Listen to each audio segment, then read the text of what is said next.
서울에 가면 선한 목자 교회라는 교회가 있는데 그 담임 목사님이 유기성 목사님이십니다.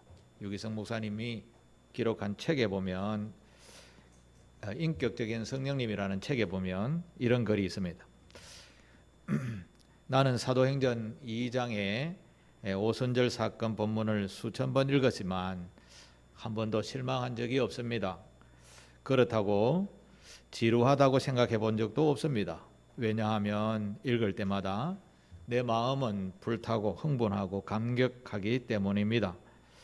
이런 일이 우리 교회 교우들에게 일어나면 얼마나 좋을까 생각해 보았습니다.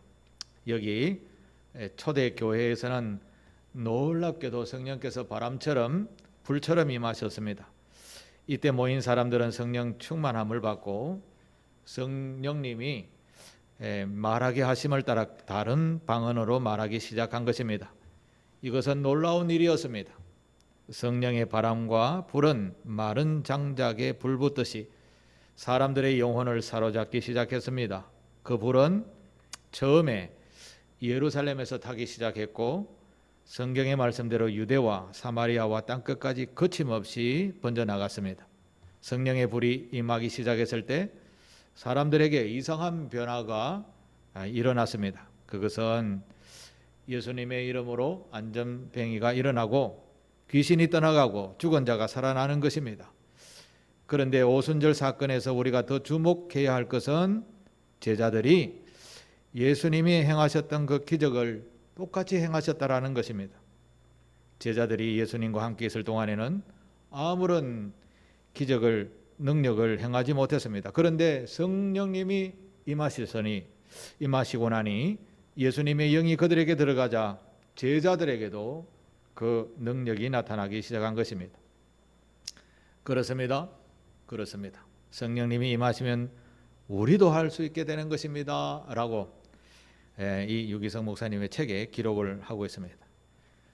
우리도 동의합니다. 저도 동의합니다. 우리에게도 이런 성령의 충만한 역사가 임하게 되면 예수님의 제자와 성도들로 인하여서 예루살렘이 발칵 뒤집혔던 것처럼 오늘 우리 동네 또 넘어서 부산 우리나라에 발칵 뒤집어지는 그런 역사가 일어나게 될 것입니다.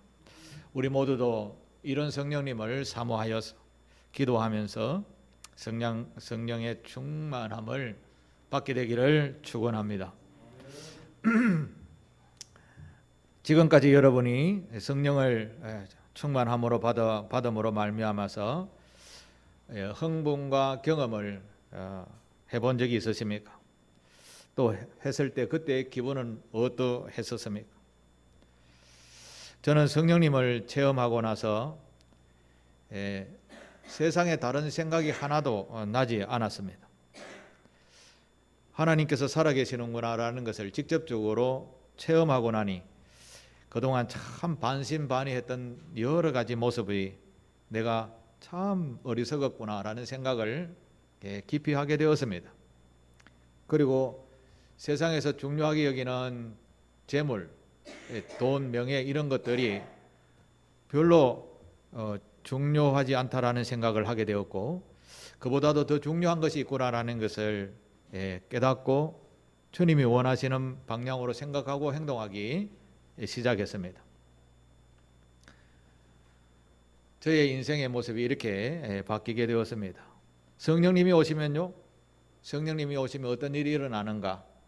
오늘 성경에 성령님이 오시는 첫 번째 이야기를 이 사도행전 2장에서 하고 있습니다.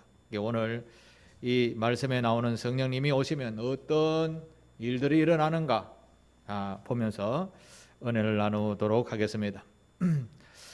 성령님은 왜 오셨는가? 그것부터 먼저 한번 알아봐야 되겠죠. 이 성령님은 예수님께서 이 땅에 오신 것과 오신 사건과 연관이 있습니다.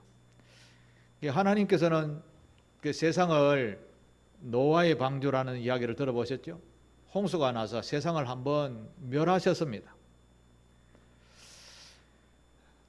하나님께서 두 번째 세상을 경영하시면서 세상이 다시 멸망하는 일이 없어야 되겠다라고 하면서 어떤 모범을 보일 나라를 하나 세워서 이것을 보고 모든 백성들, 모든 나라들이 다시는 멸망하지 아니하는 길을 걸으라라고 세운 나라가 바로 이스라엘이라는 나라입니다. 그런데 세월이 가면서 다른 나라와 마찬가지로 이스라엘 백성들도 인간인지라 세월이 가면서 죄가 들어오고 죄가 들어오니 무디워져서 결국 또 멸망에 이르게 되었습니다. 멸망에 이르게 되었습니다. 성경에는 일관되게 하시는 말씀, 죄가 가득 차게 되면 하나님이 반드시 심판한다라는 것을 늘 강조해 오셨습니다. 이스라엘 백성들에게도 선지자들이 와서 너희 죄가 가득 차면 나라가 멸망하게 될 것이라 라고 늘 강조해 주셨는데도 이들은 무시하고 죄가 들어오니 하나님이 말씀이 그들의 마음을 사로잡을 수가 없었습니다. 그래서 결국은 멸망할 위치에까지 오게 되었습니다. 하나님께서 선택한 민족조차 이러니 참 마음이 근심이 되었을 것이라 생각합니다. 그래서 하나님이 이 백성을 그냥 멸망하지 않고 전적인 하나님의 사랑을 부으셔서 다시 한번 살게 해주시는 그런 귀한 길을 또 계획을 하셨습니다. 그것은 이스라엘이라는 나라 백성들의 모든 죄를 어느 한 사람의 생명으로 값으로 치루어서 그 죄를 다 사하시고 다시 죄 사함, 죄 없는 세상을 다시 시작하겠다라는 계획을 가지시면서 제물로 보내신 분이 예수 그리스도입니다. 그래서 그 신이 인간의 몸을 입고 오셨다라고 해서 인카네이션이라는 말을 쓰기도 합니다. 그 말씀이 성경 요한복음 3장 16절, 17절에 나오는 말씀이죠. 다시 한번 읽어볼까요? 요한복음 3장 16절은 잘 아는 말씀이겠죠? 요한복음 3장 16절 같이 읽습니다. 시작. 하나님이 세상을 이처럼 사랑하사 독생자를 주셨으니 이는 그를 믿는 자마다 멸망치 않고 영생을 얻게 하려 하심이라. 아멘. 요래 놓고 하나님이 이제 왜 보냈냐? 그 이유를 17절에 말씀합니다. 다시 읽습니다. 하나님이 그 아들을 세상에 보내신 것은 세상을 심판하려 하심이 아니요 그로 말미암아 세상이 구원을 받게 하려 하심이라. 아멘. 하나님께서 심판받을 백성들을 심판하지 아니하시고 자신의 독생자이신 예수를 그 죄값을 치르는 희생제물로 보내시면서 심판하지 않고 세상을 구원하기 위해서 아들을 보내셨다라는 것입니다. 이것은 너무나 놀라운 은혜입니다. 여기에는 인간의 아무런 공로가 없었습니다. 전적인 하나님의 은혜이죠. 하나님은 이 예수를 나의 죄를 사하려 오신 나의 구원자라고 믿는 자는 누구든지 하나님의 자녀가 되는 구원의 은총을 베푸는 그런 복음으로 우리에게 말씀해 주시고 보내어 주셨습니다. 그런데 세상에는 기득권을 가졌던 제사장과 기득권을 가졌던 사두개인 이런 사람들이 예수를 모함해서 십자가에 달아서 죽여버리게 됩니다. 예수님께서는 자신의 생명을 십자가에 내어놓으면서 그의 희생 보혈의 피로 수많은 죄악된 우리의 죄를 다 사해 주셨고 본인의 사명을 다 하셨습니다. 그러면서 예수께서 돌아가시기 직전에 제자들에게 이렇게 이야기합니다. 나는 이제 십자가에 달려 죽지만 내가 죽고 나서 다른 영을, 그러니까 하나님의 영이니까 거룩한 영이죠. 거룩한 영을 우리말로 하면 성령이죠. 그 성령을 보내줄 테니 너희가 간절하게 사모하고 너희 가지고 있는 죄를 다 회개하고 기도하여 모여서 기도하면 성령이 오실 거다. 그때 맞이해서 같이 그의 말씀에 따라 행동해라. 예수님이 가르치신 돌아가시기 직전에 제자들에게 하신 말씀이었습니다. 예수님이 돌아가시고 성천하시고 난 뒤에 제자들은 이제 성령이 오시기를 간절히 우리와 같은 다락방, 마가의 다락방이라는 120명 정도 들어가니까 아마 여기보다 약간 더 크지 않았을까 생각합니다. 다락방에서 모여서 열심히 기도했습니다. 사도행전 2장에는 그 기도하는 날이 언젠가 하면 오순절 날이 이름에라고 하죠. 6월절 명절이 지나고 50일째 되는 날이 오순절이었습니다. 오순절이라는 말은 50이라는 뜻이죠. 바로 절기로 말하면 우리 다음 주 7월 1일이 맥추감사주일인데 다음 주가 오순절 날이 되는 겁니다. 우리 절기로 말하면 자, 이런 그 오순절 날에 기도하는 그 교회 위에 다락방, 마가의 다락방 위에 120명이 모였다고 했죠. 그곳에 성령이 임하시는 겁니다. 성령이 어떻게 임하시는가? 오늘 본문에 보면 하늘로부터 급하고 강한 바람 같은 소리가 있어 이렇게 하면서 불의 혀 같은 것이 막 이렇게 각 사람 위에 있었다, 이런 이야기를 합니다.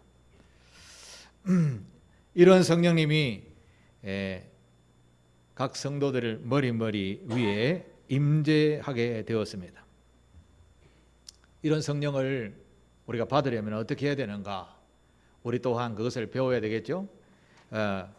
성령님은 선택된 사람들이면 오느냐? 우리 그것부터 먼저 한번 헤아려 봐야 되겠죠. 1절 한번 보십시오. 오늘 1절 보면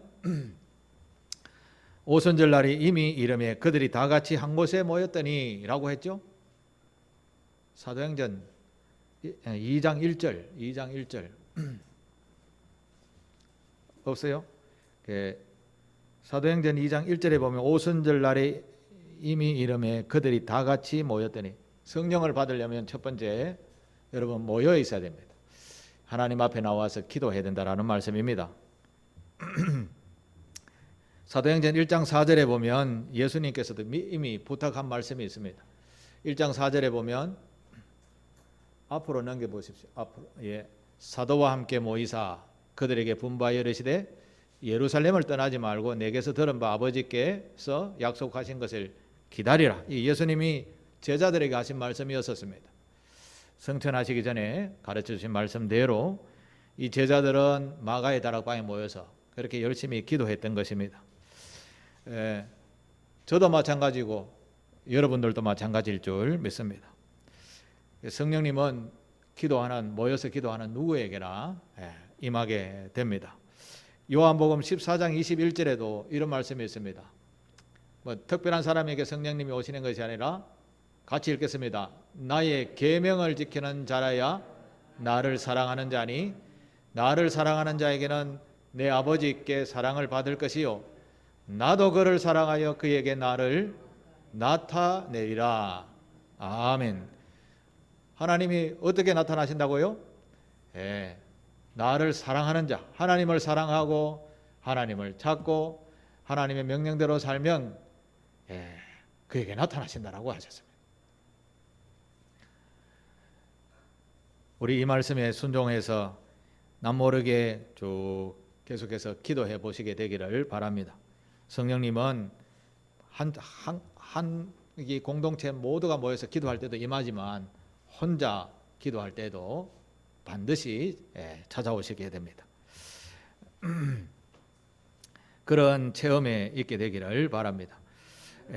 오늘 그 본문에 이제 성령님이라는 말씀이 처음 나오고 성령이 처음 임재하는 그런 본문이 오늘 읽었던 본문입니다. 자, 그러면 이 성령님이 오시면 어떤 일이 일어나는가를 한번 살펴봐야 되겠죠. 이 제자들이 120명 정도가 예배당에 모여서 기도하고 있을 때 사회 상황은 급박하게 돌아가고 있었습니다. 바깥에 대제사장을 비롯한 많은 기득권을 가진 사람들이 예수 믿고 따르는 사람들, 그리스도인을 이야기하죠. 그런 사람들을 다 붙잡아서 개종하지 아니하면 다 감옥에 넣고 아니면 심한 사람은 죽여버리고 이런 일들을 지금 하고 있었습니다. 그러니까 예루살렘 도성 안에 너 예수 믿었지? 너 예수 따라다녔지?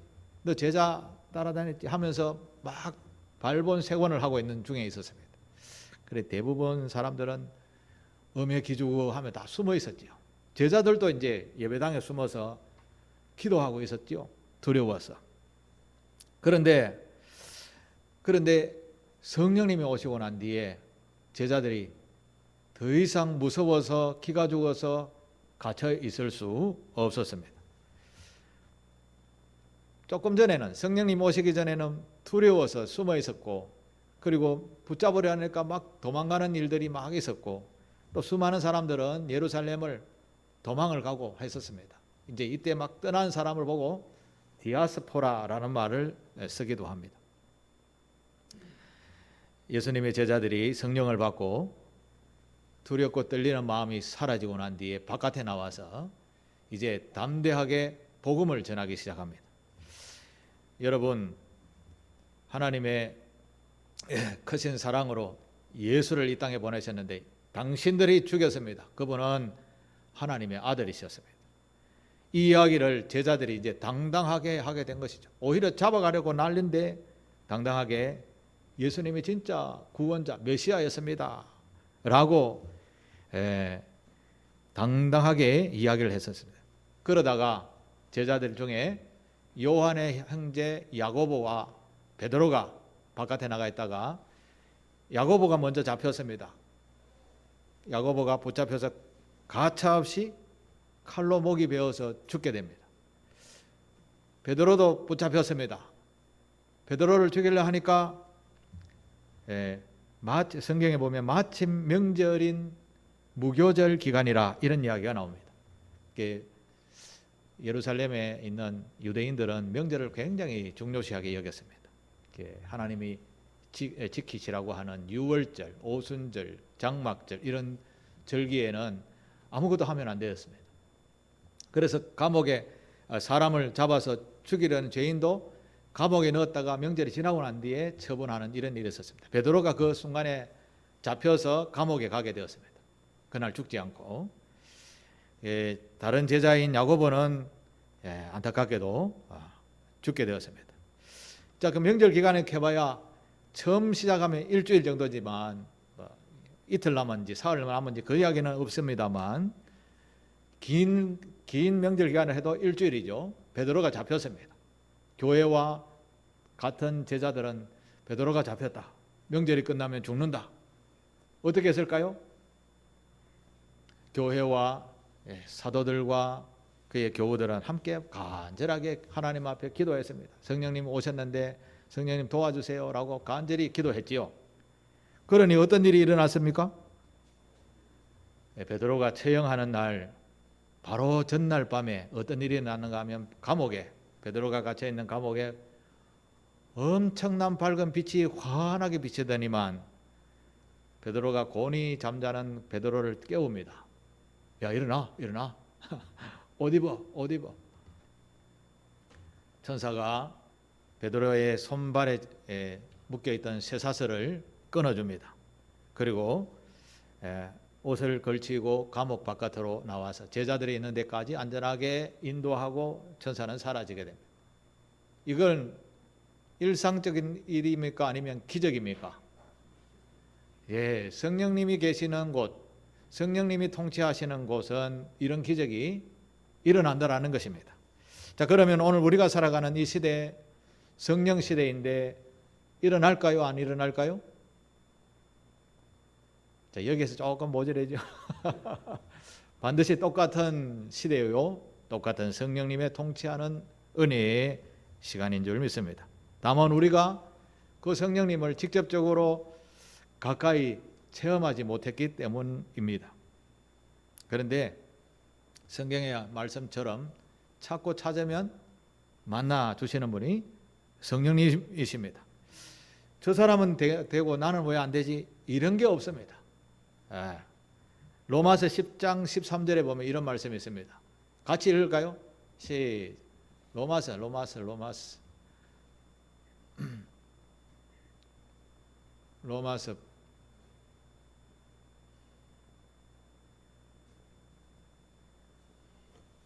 자꾸 뒤로 가지 마시고 거꾸로.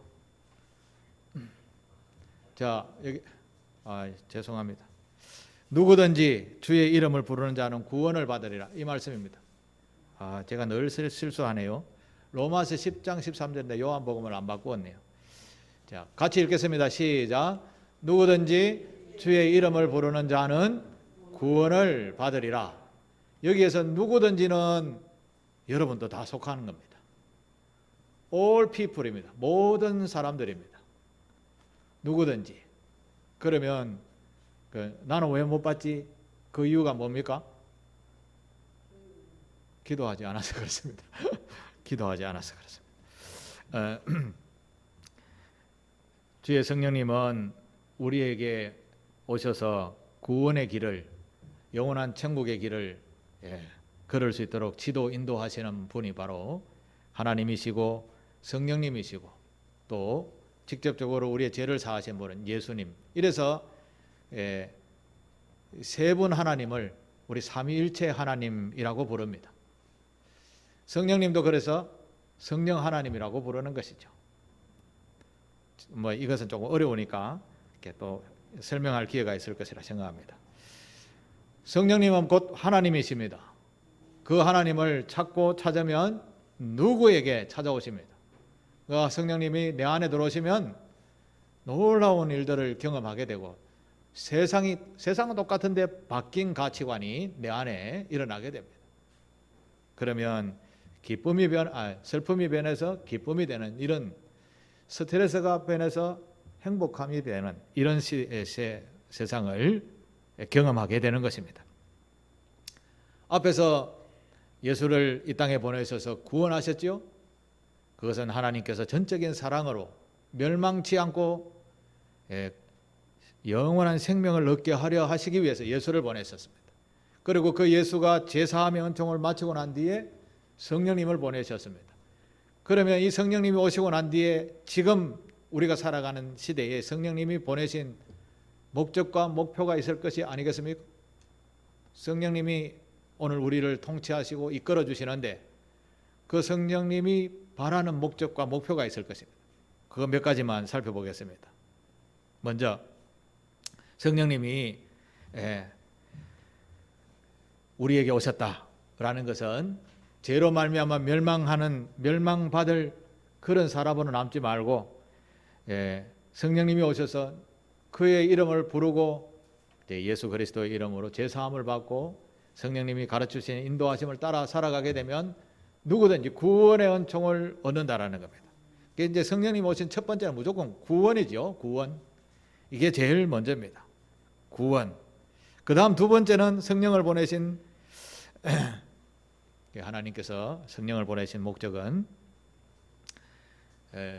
성서에 나오는 하나님께서 약속하신 모든 말씀은 반드시 지켜진다라는 것을 증명하기 위해서 성령을 보내셨습니다. 예수님께서 세상을 구원하시기 오신 것은 이미 오래전에 예언이 되어져 있었습니다. 우리가 예언 많이 하는데 예언의 소리를 듣고 반신반의할 때가 많죠. 그런데 성경에 예언이 되어진 말씀은 반드시 이루어진다라는 것을 성령을 통해서 가르쳐 주시기 위함이었습니다. 그래서 성령을 보내신 것은 하나님께서 세우신 이 거룩한 나라는 반드시 그 약속은 지켜진다라는 것을 증명하기 위해서 성령을 보내신 것입니다. 예를 한 가지 들어볼까요?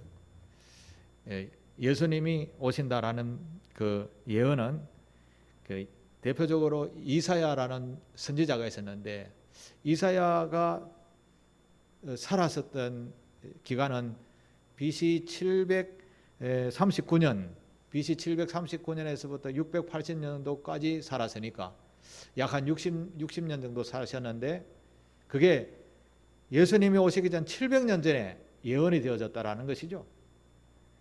지금은 우리로 말하면 고려시대입니다. 고려시대 때 예언이 되어졌다라는 것이죠.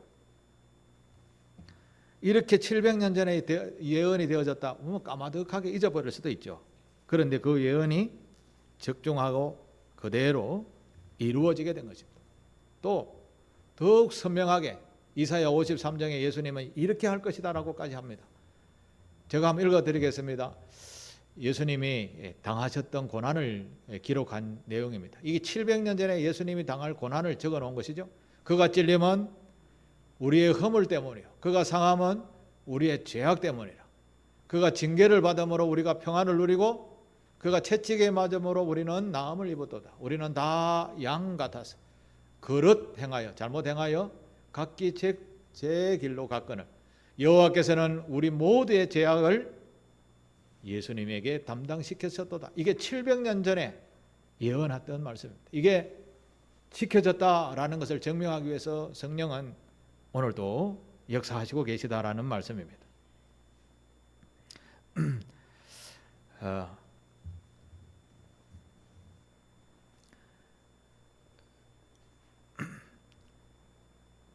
예수님의 수제자인 베드로가 세상 사람들이 세월이 가면 하나님이 어디에 있느냐, 하나님이 우리가 뭐 죄를 많이 지어도 세상이 언제 망하느냐, 뭐 이렇게 막 여러 소리를 막 뱉습니다. 우리도 마찬가지죠. 멸망은 무슨 멸망? 이렇게 좋은 날에, 이렇게 살기 좋은 날에 무슨 뭐 심판? 내가 무슨 죄를 지었는데? 이렇게 이야기를 합니다. 베드로가 이런 세상에 대해서 말씀한 성경 구절이 있습니다. 베드로후서 3장 8절 9절인데요. 제가 한번 읽어드리겠습니다. 사랑하는 자들아, 주께는 하루가 천년 같고 천년이 하루 같다는 이 한 가지를 잊지 마라. 주의 약속은 어떤 이들이 더디다고 생각하는 것 같이 더딘 것이 아니라 오직 주께서는 너희에 대하여 오래 참으사 아무도 멸망하지 아니하고 다 회개에 이르기를 원하시느니라. 아멘. 세상 사람들은 멸망이 아직 멀었다 이렇게 생각한다라는 것이죠. 예. 그러나 하나님은 반드시 심판을 하시는데 죄가 가득 차면 심판을 하십니다. 가득 차면. 그런데 죄가 가득 찬다라는 것은 인간들이 느끼지 못하지요. 그래서 사람들은 하나님 아직 멀었다 이렇게 생각한다는 거죠. 그러나 하나님이 늦게 오시는 것이 아니라 참고 기다리시는 것은 한 영혼이라도 더 구원하시기 위하여 인내하고 참고 기다리시다는 거죠. 우리는 벌써 심판을 받아도 심판을 수십 번 받을 만큼 죄를 가득 채워놓고 있습니다. 그래도 하나님은 그의 구원의 백성들이 한 영혼이라도 더 구원받으려고 기다리고 계시고 인내하고 계시다라는 말씀인 것이지요. 그래서 우리는 그 하나님의 약속은 반드시 지켜지니까 정신을 번쩍 차리고 성령님을 초대하며 성령님을 바라며 기도하는 그런 성도가 되어야겠습니다. 성령님이 오시면 또 어떤 일이 일어나는가? 성령님은 우리에게 옅은 신앙에게 담대함을 주기 위해서 성령을 보내십니다. 저 같은 경우로도 반신반의 어릴 때부터 뭐 교회에서 자라다시피 해오니 교회 문화가 익숙한데 정말 하나님에 대해서 살아계심에 대해서 신적 권능에 대해서는 확신이 없으니까 반신반의하는 그런 믿음이 있었죠. 그러나 성경의 말씀에 따라 기도하고 성령님이 찾아오고 난 뒤에는 전혀 그런 생각이 없어진 것이죠. 하나님이 살아계시구나. 이건 이제 불변의 원칙이 된 것이죠. 제 생각에서는.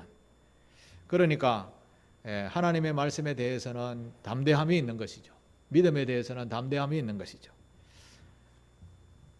그런데 대부분 많은 성도님들은 하나님에 대해서 오늘도 여전히 믿음에 대해서 의심하는 그런 상황이 많은 것이죠. 아브라함이 100세 때 하나님께서 아브라함아 네 100세 때 얻은 아들 이삭을 내한테 바쳐라 라고 했을 때 아브라함은 의심하지 않고 이삭을 데리고 모리아 산으로 올라가서 제사를 드리려고 했습니다. 왜 그랬을까요? 우리말로 하면 아브라함도 성령이 충만했기 때문에 그렇습니다.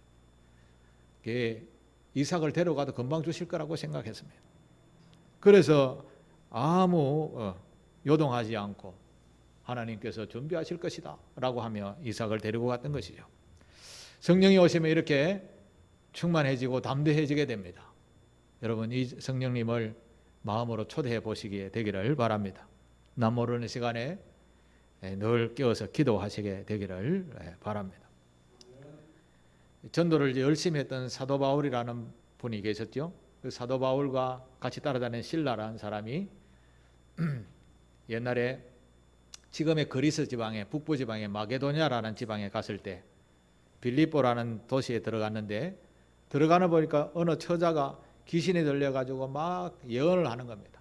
그런데 그 뒤에 보니까 그 포주들이 있는 겁니다. 그 여인이 거짓 예언을 막 해주고, 쉽게 말하면 우리말로 하면 점쳐주고, 그 돈을 받는 뒤에 포주들이 있는 걸 보고 바울이 그 여인을 향하여서 예수 그리스도 이름으로 명하노니 더러운 귀신아 떠나가라 했더니만은 그 여인에게 들어있던 귀신이 떠나가 버리고 정상적인 여인으로 돌아오니까 그 뒤에서 그 예언 값을 받고 뒷돈 챙기던 포주들이 가만히 있겠습니까? 바울과 실라를 붙잡아서 감옥에 쳐넣어버리게 된 것이죠. 그런데 성령이 충만한 바울은 감옥에서도 담대했습니다. 담대하니 찬송이 나왔겠죠. 노래가 나왔다라는 말은 흥이 있다라는 말 아닙니까? 찬송하고 기도하고 감옥에서 막 감옥에서 찬송하는 사람 없을걸요? 그러니까 그날 밤에 어떤 일이 일어났을까요? 옥문이 흔들리고 지진이 나서 다 무너지게 되었습니다. 바울과 실라는 걸어 나왔습니다. 이게 기적이 아닐까요? 이 성령이 충만하면 이런 담대함이 생기게 되고 또 하나님의 놀라운 기적과 이적들이 따르게 된다는 사실입니다. 이게 성령님의 놀라운 역사입니다. 이것은 오늘도 동일하게 이루어진다는 것을 믿으시게 되기를 바랍니다. 한 가지만 더 말씀을 드리면, 성령님이 이 땅에 오신 목적은 사도행전 1장 8절을 보십시오. 이게 가장 중요한 말씀입니다. 같이 읽겠습니다. 이 사도행전의 가장 주제적인 말씀입니다. 시작. 오직 성령이 너희에게 임하시면 너희가 권능을 받고 예루살렘과 온 유대와 사마리아와 땅끝까지 이르러 내 증인이 되리라 하시니라. 아멘. 성령님이 여러분에게 오시면 권능을 받는다고 했습니다. 권능. 여기에는 권능은 우리가 가진 권능이 아니고 예수님의 이름으로 명하노니, 예수님의 이름으로 명하노니 질병아 떠나가라, 예수님의 이름으로 명하노니 마귀들아 떠나가라, 귀신들아 떠나가라. 명하면 그 이름에 권능이 있는 겁니다. 그걸 우리가 배워야 되죠. 성령이 임하시면 바로 그런 권능이 우리에게 온다라는 겁니다. 그런 권능을 받고 저와 여러분들은 이제 예루살렘과 온 유대와 사마리아라는 무슨 말인가 하면 이 상길교회와 구포삼동과 부산과 경남과 경북과 대한민국을 이르러 땅끝까지 가서 이걸 전해라 하는 뜻이 바로 사도행전 1장 8절의 말씀입니다. 성령이 오시면, 성령님이 이 땅에 오신 가장 중요한 목적은 이 하나님의 복음을 땅끝까지 전하는 겁니다. 누가 전할까요? 여러분과 교회가 해야 되는 겁니다. 우리나라가 세계 선교사님을 거의 2만 명 이상 보내고 있습니다. 정확한 개수가 정확하게 모르지만 2만 명 이상 보내고 있습니다. 미국과 같은 대국이 제일 첫 번째로 2만 명 넘게 보내고, 그 다음 우리나라가 두 번째로 보내고 있습니다. 하나님께서 보실 때, 이 세계에 보실 때 손바닥만한 나라가 선교사를 2만 명이나 보낸다. 복을 주실까요? 안 주실까요? 복 우리 지금 다 누리고 있는 겁니다. 어마어마한 복을 누리고 있는 것이죠. 하나님께서 우리에게 땅끝까지 이르라, 힘이 닿는 대로 복음을 전하라고 했습니다. 여기서 땅끝은 바로 옆에 있는 가족이고 옆에 있는 동네 친구들이고 이 경남 속에 있는 아는 사람들이고 우리나라에 있는 모든 사람들, 예수 믿지 않는 사람들을 대상으로 합니다. 그리고 우리 나라를 벗어나서 복음이 닿지 아니하는 수많은 나라들에게 나아가서 복음을 전하라. 가지 못하면 지원해라. 이렇게까지 해서 교회들은 선교하고 있는 것이죠. 이것은 다 하나님께서 우리를 구원하시고 우리를 통하여 그 하나님의 거룩한 나라가 더 확장되어지기를 원하는 말씀이 바로 사도행전 1장 8절의 말씀입니다. 사도행전의 중요한 목적이기도 하고 성령이 이 땅에 오신 중요한 목적과 목표이시기도 한 것입니다. 우리가 전도하다 보면 또 복음적 삶을 살다 보면 힘이 들 때 있고 고난이 당할 때 있고 이런 때는 좋지 못한 소리를 들을 때도 있습니다. 낙심할 때도 있습니다. 갈라디아서 6장에 있는 말씀 보면 우리가 선을 행하되 낙심하지 말지니 포기하지 아니하면 때가 이름에 거두리라 라고 말씀하셨습니다. 전도는 우리가 하지만 내가 전도했다고 해서 예수 믿는다 안 믿는다 그 판단하지 마시고 그냥 전하기만 하면 됩니다. 열매는 누가 맺으실까요? 예수 이름에 따르는 성령님께서 열매를 맺을 사람은 어디에 가서도 열매를 맺게 된다는 사실입니다. 그럼 우리는 해야 할 일은 그냥 우리가 할 수 있는 장소에서 예수 그리스도를 전하고 성령님의 은혜를 덧입어서 담대함으로 복음만 전하면 되는 것입니다. 이것이 오늘 우리가 해야 할 중요한 사명이요 그리스도인으로서의 정체성입니다. 성령님이 이 땅에 오신 이유이기도 한 것입니다. 사랑하는 교회 여러분, 가급적이면 언제든지 주님을 소망하며 기도하시게 되기를 바랍니다. 기도하는 방법은 뭐 특별한 게 없습니다. 주님을 만나고 싶으면 우리말로 주님을 만나고 싶다고 이야기하면 됩니다. 단 누구에게 기도하는가 중요하죠? 전능하신 하나님 그 이름을 부르며 기도하시고요. 마지막에 예수 그리스도 이름으로 기도하십시오. 그게 기도입니다. 내용은 우리가 하고 싶은 이야기를 다 하시되 누구에게 하나님께 기도하고 마지막으로 예수님의 이름으로 기도드렸습니다. 그게 바른 기도입니다. 그런 기도를 드릴 때 하나님께서 어느 날 나도 모르게 하나님의 성령이 찾아오실 때가 있습니다. 그렇게 놀라운 경험을 하는 우리 상길교회 교우들이 다 되어서 주님이 오신 그 성령님이 오신 목적에 따라 귀하게 쓰임받는 복음의 여건들이 다 되시기를 주님의 이름으로 축복합니다. 기도하겠습니다. 사랑의 하나님, 은혜를 베풀어 주시어서 우리에게 제사함의 은총과 예수 그리스도를 통한 제사함의 은총과 또한 성령님의 인도 지도하심을 따라서 늘 경건의 삶을 살며 하나님께서 우리에게 복음 전파의 거룩한 사명을 띠게 하심을 감사를 드립니다. 성령께서 이 땅에 오셔서 하나님의 거룩한 나라를 세워가기 위해서 저희들을 부르셨다라는 것에 감사를 드리며 우리 교우들이 다 이 성령님이 오시기를 소망하며 기대하며 기도하는 아름다운 성도들 다 되도록 도우시고 속히 만나 주시어서 담대함으로 복음 전파하는 거룩한 그리스도인들 되게 도와주옵소서. 예수님의 이름으로 기도하옵나이다. 아멘.